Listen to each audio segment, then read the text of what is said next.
How many of you have done this? If you don't know what this is a concept called dark dining. Right? It is what it sounds like. You go and you eat in the dark. It's pitch black. You walk into the restaurant, and a server comes up to you, and they lead you into a dark room. You can't see anything. They're wearing night vision goggles. And they tell you where things are.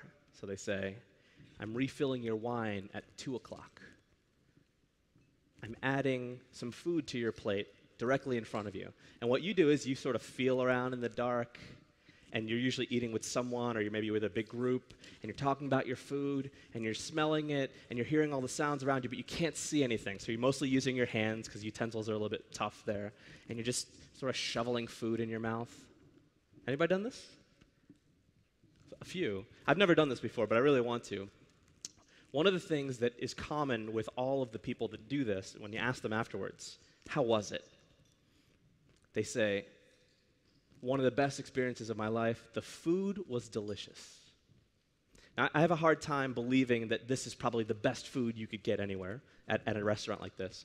But what is really interesting about that is that they go to great lengths to get you to pay attention to the flavor of the food. They do that by removing some of your senses, right? They take away the sense of sight, so all of your other senses have to compensate. Your sense of hearing, your sense of smell, your sense of taste. You're paying attention now to the flavor because you actually don't have sight to rely on. Now, some of you that are sitting out there are probably phenomenal designers. Who out there is a phenomenal designer? Just a few. Okay, we're going to do a confidence workshop next. Okay, so for the handful of you that are phenomenal designers, probably you've come across a scenario where you've designed something that you're really, really proud of. You go in front of your boss and in front of your clients or in front of your colleagues, and they go, meh. And that's tough. But I think what you've probably realized through that is that just because you made a really, really great design, sometimes that's not enough. Right? Sometimes being a great graphic designer or being a great UI designer isn't enough to get your designs moved along in your organizations or with your clients or with your colleagues or with your bosses. Sometimes you need more than that. Sometimes you need to remove people's senses. You need to set the table properly for them to be able to pay attention to the right things. Right? You want them to hear the right things. You want them to say the right things. You want them to see the right things. And you don't want them to pay attention to other things. Sometimes just the craft of design isn't enough to move design along. Sometimes you have to do a better job of setting the table for them to receive that experience. Sometimes the best design work doesn't happen in Photoshop. Sometimes it happens in a contract or in an SLA or in a conversation you had or in a meeting. Sometimes that's the way to sell great design. Bill Simmons, who ran the site Grantland for a while and now has a show on HBO, he interviewed President Obama for GQ magazine, which is a men's magazine if you don't know about it. And he asked President Obama, throughout your presidency, what have you learned? What's one of the most valuable things you learned? And President Obama said this. He said, I learned that you can't separate good policy from the need to bring people along and make sure that they know why you're doing what you're doing. It's interesting that one of the most powerful men in the free world, even he can't say, this is what we're doing, and just go with it because I said so. Right? He can't get away with that. He has to tell people why the administration is doing something and hope that they understand that and are ready to go along with the journey. It's not enough to just say or even show what you're doing. You have to get your stakeholders on board. Now, stakeholders might be the American public, it might be your clients, it might be your bosses or your colleagues, but that idea scales both up and down. I did some work with the Seventh-day Adventist Church about a year ago, I guess about 6 months ago. And if you don't know anything about the Seventh-day Adventist Church, it is a global denomination. It's centralized. So what that means is that there's a general conference body that governs all of the worldwide divisions, and then they map downward. So that general conference maps downward to continental divisions, which map to local unions, which map down to conferences, and then eventually local churches. So it's all centralized and all kind of map up.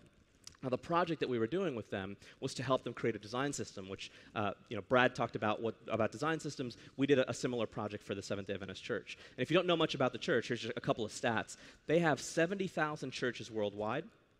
It's about 13 world divisions. They have 63 publishing houses where they publish literature to send all around the world. They publish in about 350 languages. They have 15 media centers, and they do disaster relief in over 130 countries. So what happens is, whenever they have to make a website, there's no centralized UI design system that they can use to very quickly publish. Everybody does everything from scratch, rebuilds the wheel from scratch. So the project that we did with them was help us create a design system that all of these different entities can use so that we look cohesive. Now, like I said, we started the project about 6 months ago. We did the project about 6 months ago, but the real project started on their end about 2.5 years ago with the web manager, Brent. Now, here's what Brent did. Brent printed out on these 3-inch by 3-inch note cards, and there's like a US quarter there for scale. He printed out these 3-inch by 3-inch note cards, every website that they made at the building that he works at that year. So it doesn't include any of those other churches or publishing houses or media centers, just in the building that he works at. So he printed out all these different note cards. And then he took those note cards and he mounted them on black mounting boards. Right? So he took all of them and just kind of laid them out. There was probably about 10 to 15 of these, right? So he had a good range of them. And he went into his boss's office, and he put all of these black mounting boards up on the wall. And like Brad mentioned, what he was doing was he was showing the pain, right? Sometimes your stakeholders need to visually see the pain. And what he said to his bosses was this. He said, we're spending way too much money building every site and app and everything that we build from scratch every single time. Look at the variation. Different headers, different colors, different content, different everything. We look fractured as an organization. And I know how to fix this. And I need this amount of money to go hire a good team to help us to fix this. Unanimously, the board agreed to give him the money, the budget that he needed, and he hired us to do the project. But he had to show them the pain in order to get that. Now, I've been designing since 1998. How many of you have been designing since 1998? I must admit, even though I've been designing for a long time, the blank page, the blank canvas, still terrifies me when I start a project. Anybody identify with that? You're like, ugh, I don't know how to do this. But what gives me confidence is that I know how to fill this page really quickly. And this is the way that I fill it. I do a thing called research. Now, Sarah talked about her research methodology earlier, which is pretty similar. I think one of the things that is tough about research is that it has a title, and it has a capital letter. So it makes us feel like we, the normal people, can't do it. Right? We have to have a researcher on the team. And if you have a researcher on your team, that's awesome, because you have somebody who's really good at doing the thing. But if you don't, that's okay too, because all of us know how to do research. It's just called talking to people. Right? We all know how to do this. It's one of the first skills we learned as babies, was we learned how to talk, and we learned how to talk to people. My daughter, my 5-year-old daughter, she's very social. Sometimes she'll go up to people in the mall and just say, "How old are you?" Right? We all know how to do this since we were kids. We can talk to people. There's this great book by Tim Brown. It's called Change by Design. Tim Brown is the CEO of IDEO, which is a great design consultancy. And he talks about the value of research and of insight and how great it is and how accessible it is for all of us to do this. He says in the book, the easiest thing about the search for insight is that it's everywhere and it's free. Right? That means all of us can do it. And all we have to do is talk to people. About 1.5 years ago, I did a project with Philly.com. And Philly.com is the biggest news site for the region of Philadelphia, the greater Philadelphia region, which means that most people that read their news online get it from something that Philly.com publishes, whether it's the print newspaper, or it's the digital version, or it's one of the magazines that they publish. And before we started doing anything, design or dev or any of that stuff, we did research. We talked to people. We talked to people who use the site. We talked to people who work there. And we talked to people who, maybe most importantly, didn't use the site, that we wanted to be able to use the site. And we just asked them a few questions. Now, if you've never done any research before, if you've never done user interviews, they're really easy to do. I'm going to give you a couple of frameworks that you can try out, 3 simple questions, and I'll give you a couple of different variations of those too. We asked 3 questions to people. We said, number 1, why redesign the site? Right? Like, probably an important question. Like, why are we doing this? Why are we even doing this? The second thing that we asked them is, why redesign the site now? See, sometimes time is the only change that you need. Just because something didn't work 2 years ago doesn't mean that it's not going to work today, even if you implement it in the same way. Right? A year ago, I swore I would never wear skinny jeans and stretch jeans, and yet, look at these lunges. It's because I have stretch jeans on. Lunges. The third question that we asked was, how are we going to know if the new site is better than the old one? just these 3 questions, we talked to about 30 people, and we got about an hour of conversation from each of these people, just from these 3 questions. We didn't really ask anything more. No more complicated script than this. And it's amazing when you give people who've been thinking about this for a long time, think about the people that work there, right? They've been thinking about a new site for the last 3 years. When you ask them 3 simple questions, they'll talk to you for an hour. You get a ton of really great data about this. So you got 30 hours of conversation just from those 3 questions. Now, these aren't the only questions that you can ask. You can ask many other questions. I'll give you some other examples. There's a great book called How to Make Sense of Any Mess by Abby Covert. And what I love about this book is that she calls it an information architecture book, which it certainly is. But I think it's actually a strategy book. It's disguised as an information architecture book. It's an amazing book. It's short. It's easy to read. It's also freely available online. So if you go to howtomakesenseofanymess.com, you can just read the whole thing online, too. It's an awesome, awesome book. And in this book, Abby recommends a couple of questions that you can ask when you're trying to look for insight. Questions like, why does this work need to be done? Or why do those changes matter? Or why hasn't this been tackled correctly? All easy questions. You don't have to have a degree in anything to be able to ask these questions and get good answers to them. So these are the kinds of questions that you can ask. One more example. Amazing book by Steve Portigal, Interviewing Users, published by Rosenfeld Media. In this book, Steve suggests a couple of topic areas that you can ask about. So as an example, you can ask a user about sequence. Well, tell me about how you do this. What do you do first? What do you do second? What do you do next? Right? That's important things to know about how people use a product. You can ask about clarification. You can ask about relationships. You can ask about people's process or their emotional cues or what they call things. Right? These are all really useful things to ask. So you can use any one of these frameworks to ask people questions that will give you a lot of good things to design from. Right? They'll give you a lot of questions, and you can design answers to those questions. All right, so for Philly.com, we asked questions like that. We got about 30 hours of conversation, and then we took those things and we organized them into these buckets. Now, don't worry too much if you can't see this in the back. It's not important that you read the text on this slide in particular, but just know that there are 18 things on screen that are generally the theme ideas for what we've heard. So we heard things like people talked about creating a unified brand. People talked about how they wanted to increase social traffic. People talked about improving ads for readers or for the business or minimizing workflow. Right? These are generally the topic areas. Now, all of you probably know from the work that you've done, it's easy to do a project that has one goal, right? So if we pick one, minimize workflow.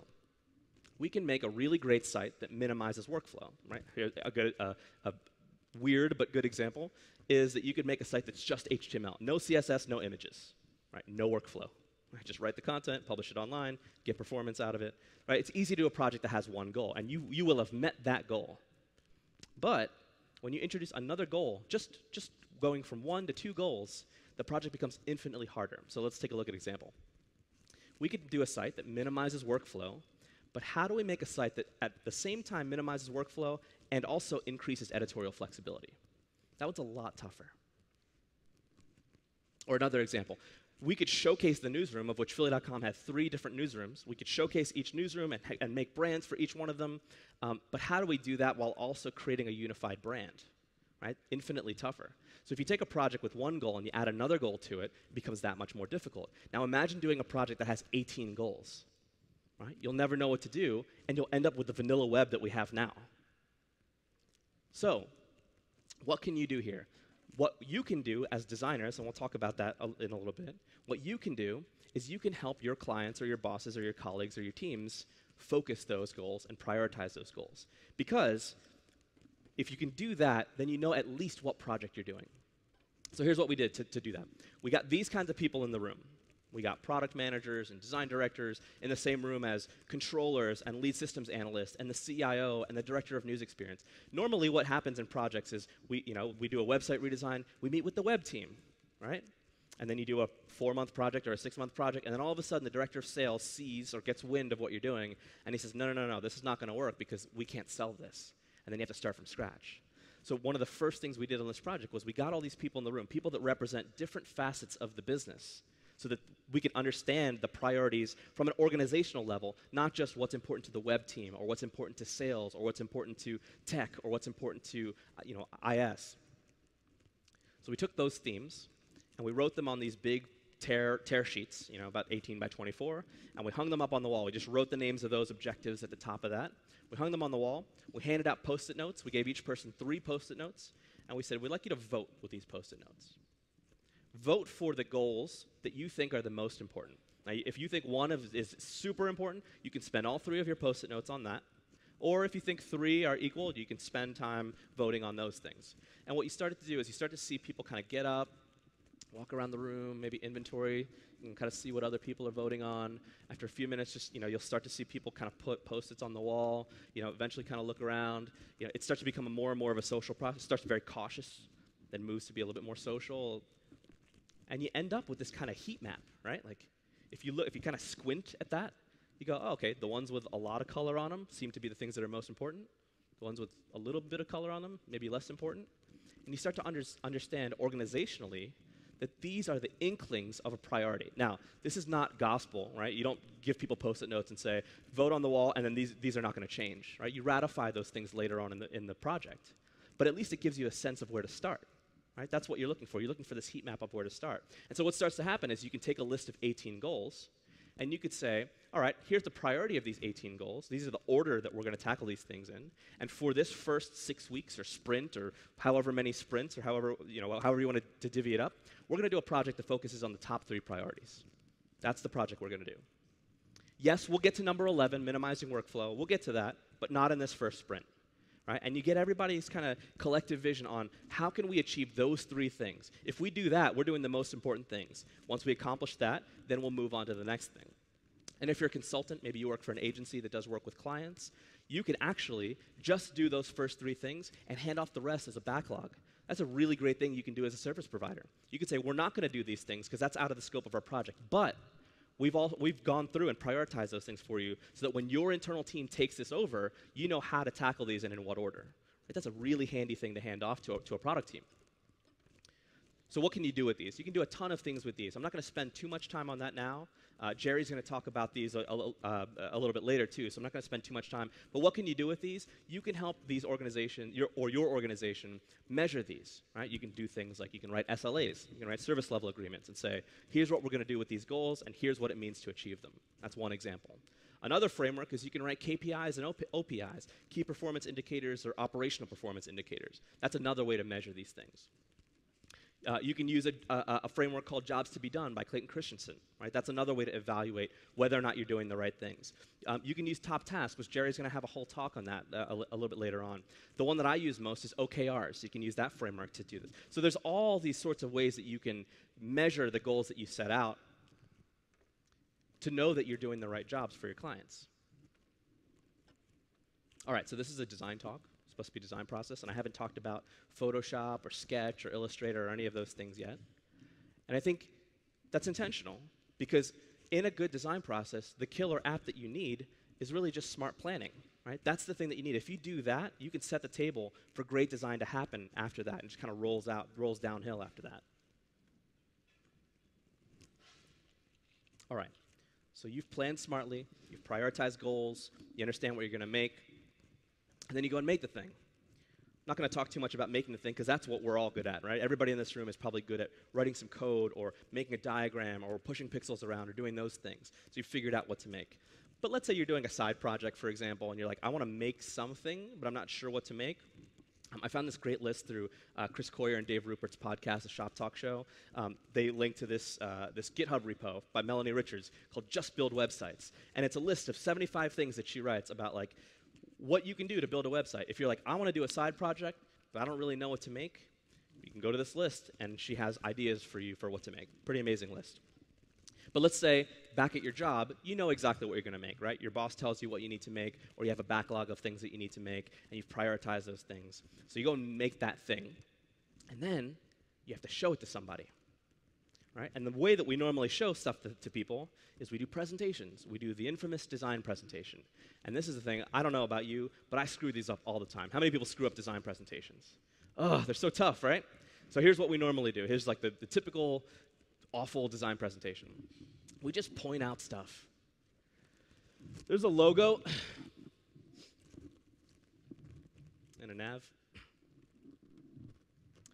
The nav is blue. Not regular blue, but just darker blue. There's a big hero underneath that because we had to put a big hero there. right? Like we just point at stuff. We just point, that's over there and this is over here. And there's this great book by Mike Montero called Design is a Job. It's a great book if you haven't read it. And Mike, in this book, he calls us out on this. He says, don't waste the client's time walking them through what they can already see. Your job is to explain how what they're looking at is the best way to achieve their goals, right? So in a good design presentation, you talk about goals. And a great tip for a design presentation is to use the word because a lot. That's a great word. We put the logo on the left because eye tracking shows that's where people look most, and we don't want people to miss it. We made the nav blue and the text white because we want it to be high contrast enough that people don't miss it. We put the about link at the bottom of the page because we found that most people weren't interested in it, and it's really just a thing that we have to appease the board. Right? So when you use the word because, when you talk about goals, that makes for a really good design presentation. And as I was thinking about what makes a good design presentation, I had this freeing realization. Right? So if a good design presentation is about talking about goals and hierarchy and content and things like that, that's actually what a good information architecture presentation is. I realized that a great design presentation is actually a great information architecture presentation. You're talking about where things are and their hierarchy and their importance relative to each other and whether or not they're important in the first place. And you're giving reasons, you're justifying their existence on the page, on the site that you're making. That's a good information architecture presentation. But the problem with that, the problem with the typical information architecture presentation is that we generally do it over artifacts that look like this, right? The infamous wireframe. And I have a lot of trouble with wireframes. I think they're very difficult for people to understand, and they're also difficult to make. And I think the reason they're difficult to understand is because they're an abstraction. Right? Brad, in the talk just before, he talked about abstraction to concrete. And he talked about how sometimes a lot of clients have trouble with the abstraction. They need to see the concrete, and a wireframe is an abstraction. No one will ever see a site or an app or anything that looks like this ever except for you right now. Right? That's a problem. Nobody's going to see it in this way. I recently worked with a smart information architect. She's great to work with. And she was really insistent on showing the wireframes to the client, right? She made wireframes, and so I had a private conversation with her. I said, tell me what you think is important, and maybe there are other ways to kind of get that information through the client. And what eventually came up was, she said, look, I worked really hard on these, and I really just want to show them to the client. And I think that's legit too, right? How many people have worked with somebody like that? Okay, let's be honest. How many people are that person? I am too, right? You work on something really hard, you want to show it off.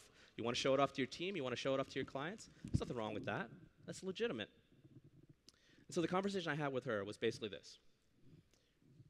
What I value most about you and your work, well, not about you, but about your work, what I value most about your work is how you think about it.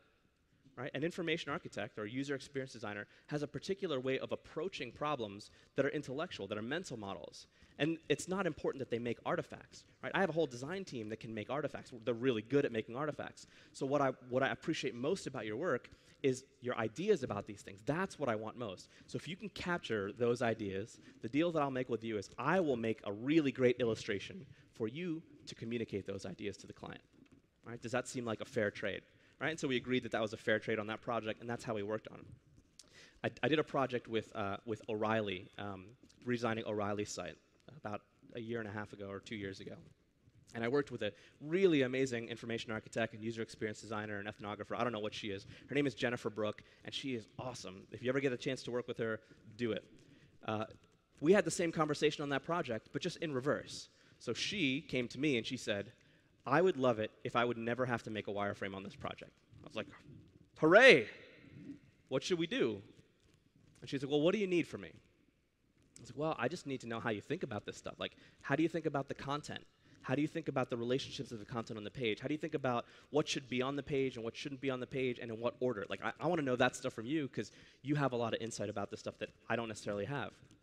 She's like, all right, I'm going to try to write that down for you. And she gave me this. Now, you just saw this in the last presentation from Brad, saw something similar. I learned a lot from Brad working with him. We work together a lot, so I owe a lot of this stuff to him too. So there's a lot of overlap between some of the stuff that he's saying and that I'm showing too. So she gave me something like this. And if you look at that left column, kind of as Brad was showing, if you look at that left column there, that's just the list of organisms that we're going to have on this page. This is the ideas page for the O'Reilly site. And let me just jump back a slide to show a couple of the columns here. So she said, okay, these are the organisms on the page. We're using atomic design as a methodology. If you don't know what atomic design is, where were you during the last talk? All right. So we showed, she showed the organism. She showed what the label of that organism is going to be. She wrote a description for each one of those organisms. She said, here's the core content that each of those organisms are going to have in it. What are the features and the functionality of each of those organisms? Does it exist currently on the site? Is it automatic, or is it curated, or is it going to be manually created? This is the kind of information that I want out of an information architect. This is the stuff that's really useful for a designer to figure out, okay, what are the pixels that are going to represent those things best? What are the colors, the typefaces that are going to represent those ideas best? This is the best wireframe I've ever received from anybody by far. I love this document because it lets me do a ton of things as a designer and think about these things as a designer in a way that doesn't impede my work, but in a way that capitalizes on this thinking, that doesn't leave it out. Some of this stuff doesn't go in traditional wireframes, right? You can annotate a wireframe as much as you can. Sometimes this stuff is missing. So having it in a very simple form meant, one, it was easy to create, right? It took her maybe an hour to create this document, and she made one for every page on the site. So what would have taken her, a whole week to make a wireframe deck for a couple of pages, she did every page on the whole site in the same amount of time. They're really quick to generate. And so if you look at that left column there, what's interesting is that that's just the list of organisms, and that's just the list of things that are going to be on the page. And if you zoom into that a little bit, you might notice something. It looks almost exactly like what it would look like on a mobile device. So the first thing that we showed the client was a comp of a mobile device and how this page would look on a mobile device. And we didn't present it on a projector, handed out iPhones and phones at the design presentation, and we said, here, just pull up this URL and just scroll through. And so you see how the header and the featured block are represented, and as you scroll down the page, you get more featured items, you get to see the 4 short links, you get to see the latest things, and of course, we evolved this comp from the thinking in the document, right? You see some of the labels changed, some of the configurations changed, we could explore some of the art direction and the design and the layout, right? So these are iterative. You don't have to take exactly what's in that spreadsheet and translate it one for one. You can actually explore these things together and have conversations about these along the way with your team, with the client, with your bosses, with your colleagues. And this worked so well for the client that we just did the rest of the project this way. Right? We showed things like these, and even though I was the designer on this, I didn't do these presentations. Jennifer did. She was the information architect. This was a better illustration to talk through these ideas than a wireframe was. So I made these for her, and she walked through them. She talked about goals and priorities and content and hierarchy and relationships and all of the things that make up a good information architecture or design presentation. She said because a lot. She told about our rationale. And we got very little changes on this because of the thought process that we've kind of put through these. Of course, there were changes and there were revisions, but that's all part of a good design process. Right? So we worked this way as long as we could, worked for maybe 3 or 4 weeks this way. At the same time, while we were designing comps this way, which is really quick to do, we're also building these patterns too in Pattern Lab. And so at some point, I can't even tell you where in the process, we kept sending URLs. Here, check out this page, here's the URL. Here, check out this page, here's a URL. And at some point, those URLs became just code, live code, and the client didn't even know where the switch was. Right? There was no handoff. We never said, okay, now we're going to go into development time. Right? Because it's all the same thing. We're just making the website. It doesn't matter if we start with comps or code or finish with one or the other. Right? The transition was seamless. So we're building all these patterns in the background, designing them at the same time, doing comps of only the things that we need to, doing other things in code, and just letting that roll. All right, so you might be saying, like, that's all well and good, but what about the design stuff that we're used to? What about colors and typefaces and art direction and all of that stuff? What about the graphic design? What about the UI design? If you're just talking about goals and hierarchy, where does that stuff go? Well, so I could give you a couple of principles on how to do that, but I thought it might be useful to just kind of talk through a design presentation. I'll show you a design presentation that I did for a client about a year ago, and I think that will kind of help to execute to communicate those principles even better. Does that sound okay? Okay, good. That's the slides I have, so I'm just going to do that.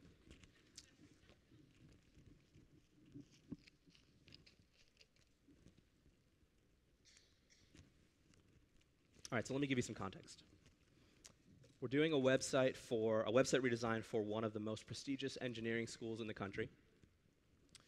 We've been working with a core team there, and we've invited 40 people in from the community, and those people are parents of current students. Some of them are current students, some of them are faculty, some of the people live in the community. So you are that group. You're the 40 people that have just come in. You don't know anything about the strategy or the goals or anything like that. What we're trying to do is we're doing a little bit of a focus group to make sure that the site has the right feel for the people that are coming to it. So that's all the context that you have. You don't really know anything more than that. It's my job to kind of communicate the rest to you. Make sense? All right. What I'll do is I will do a design presentation for you, and I'll kind of jump in and out of character to let you know what I'm thinking or what I'm doing or what I'm trying to do. All right, so today we're going to talk about the art direction and the design for the new site for the College of Engineering. Now, how many people have heard of design before? Right?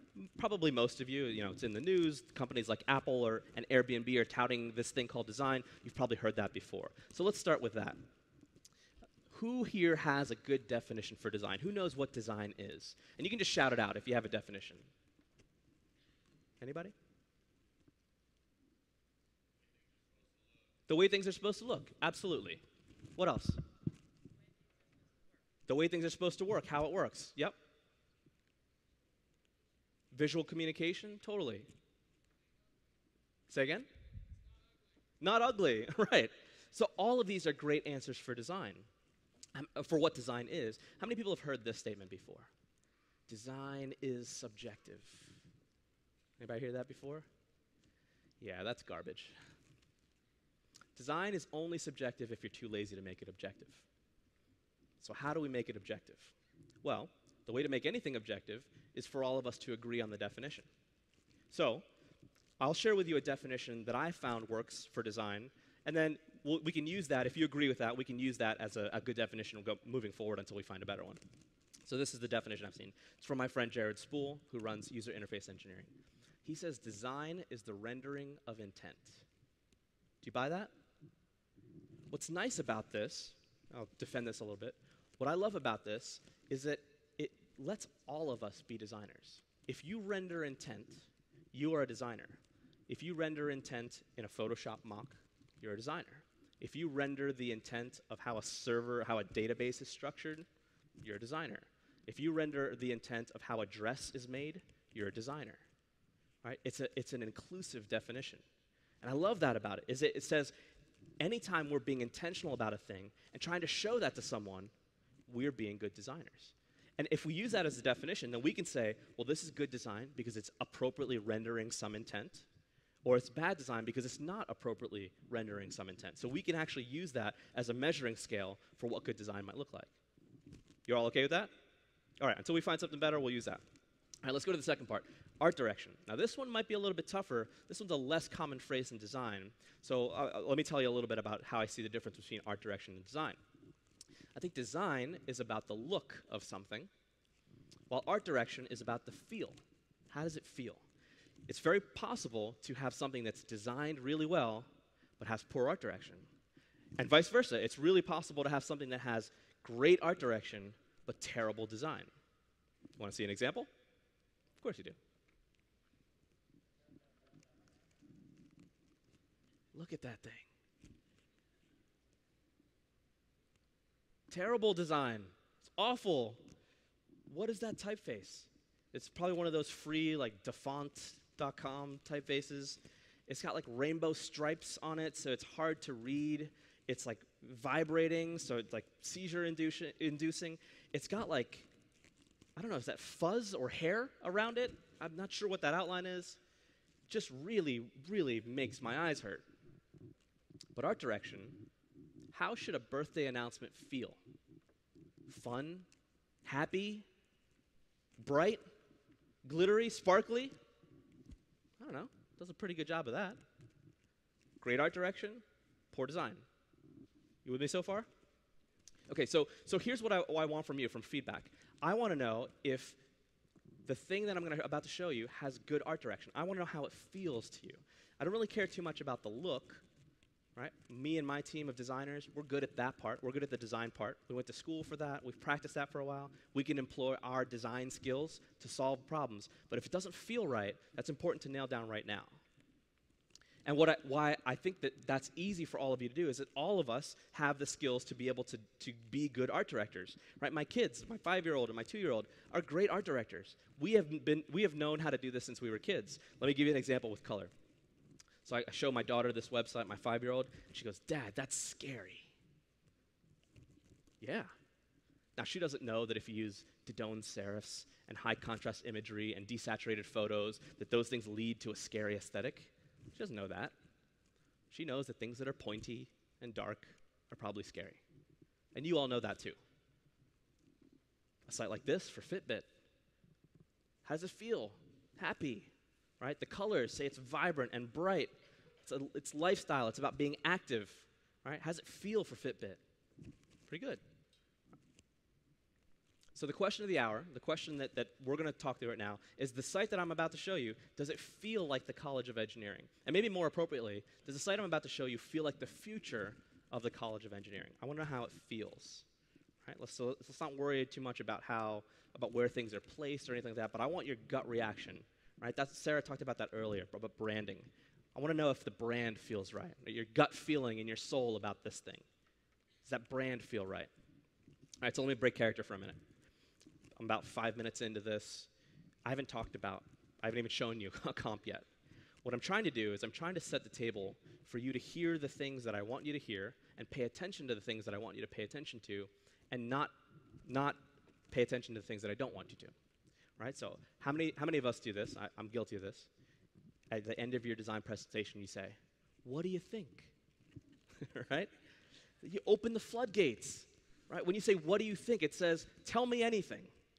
Right? And that's when you get feedback like, "Well, let's make the logo a little bit bigger. Let's move this to the side. Let's do this and let's do that." It's because you didn't direct attention. You didn't say, "Don't worry about this stuff." Right? So I think that part of a good design presentation, when you set the table for that, you have to direct their attention. You have to say, "Don't worry about that. Like, I don't want you to pay attention to the logo. I can't change the logo. I'm not going to change the university's logo. That's not part of this project. So if you give me comments about the logo, that's fine, but I can't do anything about that." Right? And that's going to lead to some tension later on where I showed you the next round, and you're going to say, "Why didn't you change the logo?" Right? So I don't want you to pay attention to that stuff, and I do want you to pay attention to things that we can change, that we can iterate on. Everybody good? All right, so here we go. So let me show you the first thing. So a good use case for this site is that somebody goes to a search engine. Maybe they're a kid who wants to apply to an engineering school. Maybe they're a parent. Maybe they work for the media and they're trying to write a great story about technology. So they Google things that you normally Google, like, say, robot legs. You type robot legs into Google and you tap on that link on the first one, and you get to a site that looks like this. So this is an article on the new site for the College of Engineering. And what we're trying to do here, the intent that we're trying to render, is we're trying to create as much drama at the top of this page as we can. So we do that by using really muted colors for the background, very vibrant photos, and very high contrast typography. White, very bright type on very dark images. Once we suck you in that, once you land on this page and you go, "Yeah, I want to read about making strides in human locomotion," I'm going to scroll down this page and read the rest. Then we release that attention, we release that drama, and we just try to focus on a really clean reading experience. Now, a couple of the things that we hypothesize about are that people are going to want to read this thing as one mode, right? Just read all the text all the way down. Or you may want to skip around, just kind of view some headings, view some captions. So we're designed for kind of both of those things at the same time. So we've got path number 1, right? The main highway, we just read all the text. But we also have these little mile markers, right, where we've got big photos, like kind of full bleed photos, captions that are very attention-grabbing, things like pull quotes that let you kind of stop along the way that reinforce some of the things from the articles, big headlines. But we also want to give some off-ramps, too. So maybe you decide you're not interested in reading the rest of this thing, and you're like, I don't really want this, but oh, this reimagining imaginative play article sounds pretty cool. Let me take this exit off the highway and go and read about that thing. Other exits that we wanted to design for was maybe reading about faculty members that are doing interesting research. Maybe you want to learn more about that, so we provide for that. At the bottom of every article, we'll have a couple of doing business things, right, that are goals of the university. So things like exploring other research topics like this one, or partnering with us on health and biomedicine research, or maybe you're a student and you want to learn more about mechanical engineering, which does stuff like the content of this article. Right, so we have that at the bottom of every article. One of the other things that we found in a little bit of research that we did by talking to some users is that they want to read about the topic, just keep reading about it. Right? So if you read an article about health and biomedicine, you just want to roll right into the next health and biomedicine article. So what we're planning here is kind of an infinite scroll presentation where you just roll from one article into the next article and just keep going and going. And you can scroll all the way down this page as long as you want, and we'll just keep queuing up articles. Right? So that's what this presentation is. If you're interested in a topic, though, right, so let's say you're like, these are cool articles. I want to learn more about health and biomedicine in general at the university, what you do there. You can click on that kicker link above the title, and that'll take you to the topic page. And the topic page would look something like this. So this is the health and biomedicine page. This will show you everything that's happening at the school related to health and biomedicine. Now, one of the things that we started with this, for this design is we started by having every article have a very standard format. They all look the same. And that looked like every news story that we're doing was the same. And one of the things that's really interesting about this university is that every piece of research and every piece of technology that the school does is so unique in its own right and has different ways of displaying that. And so what we wanted to do was feature articles in very different ways. One could be a really compelling image, really big imagery. Another could be a really compelling quote from the article. Another could be just the title. Another could be the title and the description. So we want to surface all these different ways that you could tell stories. And if you kind of squint at that presentation, it gives you some variety to click on. Right? It's not very standard. It's not uniform, and that's intentional. It's showing the uniqueness of every article. So we're sacrificing a little bit of usability for convention here for just kind of the attraction of this page. And then this page really just acts as a conglomerate. Right? Here's all the great stuff that's going on at the school. Here are all the cool things that are going on. Once you get through the story list, then you get to a place where it lets you kind of jump off. So maybe you've seen what we're doing in health and biomedicine, and you're like, oh, this is cool. Let me see what the school's doing in cyber physical systems or advanced manufacturing. So it gives you an opportunity to jump laterally across the site. We also want to surface some individual things that the school is doing, that the college is doing. So something like the Bone Tissue Engineering Center. We want to feature that kind of front and center and let people dive right into that particular thing as they need to. So this acts as kind of the hero of the page, except we've moved it down from the typical top presentation farther down into the page to be more appropriate to the hierarchy of how we want people to browse this stuff.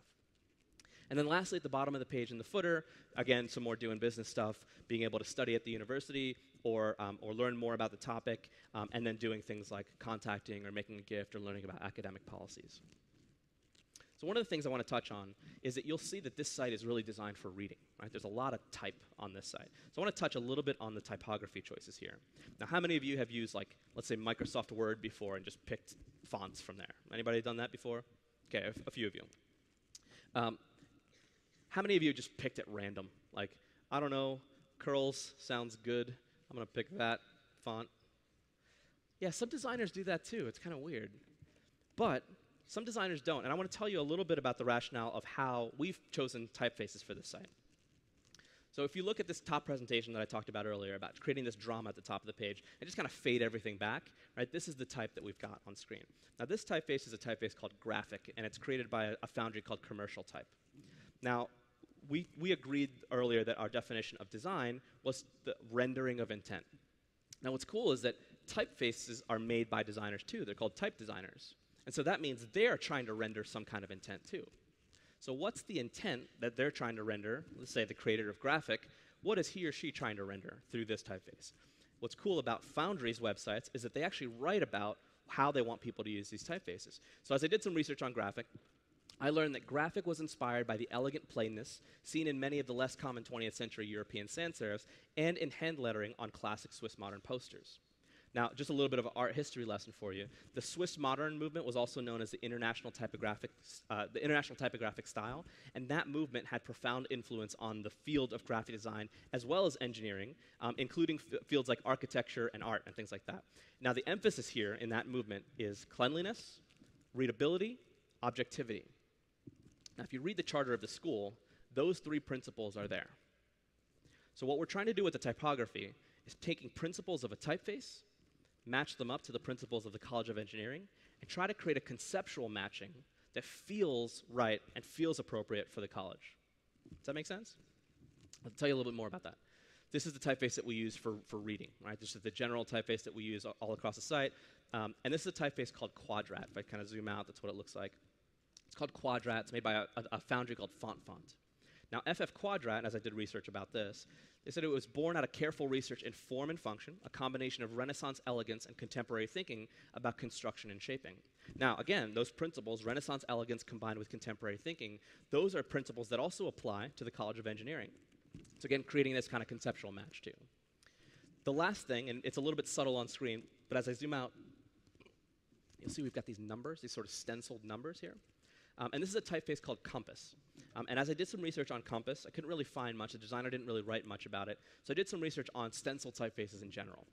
And what I learned was architects' interest in stencil letters dates to at least the early decades of the 19th century when they, together with engineers and surveyors, adopted stencils for titling and labeling technical drawings. So in order to create sort of a technical feel for this site, we use stencils to kind of communicate that in a very subtle way, in a way that's not really in your face, but kind of had a historical tie to that style. So the question to you, after I talked to you a little bit about color and typefaces and showed you a couple of screens, does this site feel like the future of the College of Engineering? And then at this point, I would turn it over to the audience. We'd do a Q&A. Maybe our team would answer a couple of questions. You'd ask some more questions. We'd take some feedback. And then we'd go on to use that stuff in order to make the next round of design. I think the point of that, and one of the things I want to leave you with, is that your job as designers isn't just to make things look good. Right? Like we talked about at the beginning, just designing something great and putting it up on screen and going, what do you think? Right? That's not going to convince anybody that it's the right thing. And as designers, as people who render intent, whether that's the intent of markup or a database architecture or a website or an app or anything, your job is not just about the aesthetics. Right? That's not the job of a designer. And every time I talk to designers about this, I get this piece of feedback. They say, but that's what Apple did. Right? That's why Apple has succeeded. And maybe, but I actually don't believe that. I don't believe that that's the main reason. Right, if you look at the iPhone, yes, aesthetically, it is a beautiful piece of hardware. They make great software to go with the iPhone. And the whole ecosystem is a beautiful one that we didn't have 10 years ago. And so, yes, aesthetic does play a big part in this. But that's not the entire reason that they succeeded. So the iPhone came out in 2007. But the iPhone wouldn't have been possible if iTunes hadn't come out in 2003. Right? 4 years earlier, if they hadn't released iTunes, they wouldn't have been able to release the iPhone, which was built on top of that ecosystem. And iTunes probably wouldn't have been possible if in 2001 they didn't introduce the iPod, which created the need for something like iTunes. So what Apple has been really good at is really just setting the table for the next thing that's coming. Now, I'm not saying in 2001 when they released the iPhone, they were like, haha, in 2007, we're going to change the phone industry. But I do believe that they have been looking forward and saying, what are the things that these things could enable? They've done a good job of setting the table for that. If there's anything that we can learn about the way that Apple designs, it's mostly that they play the long game. Right? And those are things that we can learn and we can adapt in our work too. As designers, I think we all have the gift of making people pay attention. And so what we can do to get better is to figure out what they should be paying attention to. And if you can do that, if you can cut through all the cruft and focus people's attention on the things that you really need and that they really need, perhaps the best surprise of all is that you can just kind of design whatever you want. Thank you very much.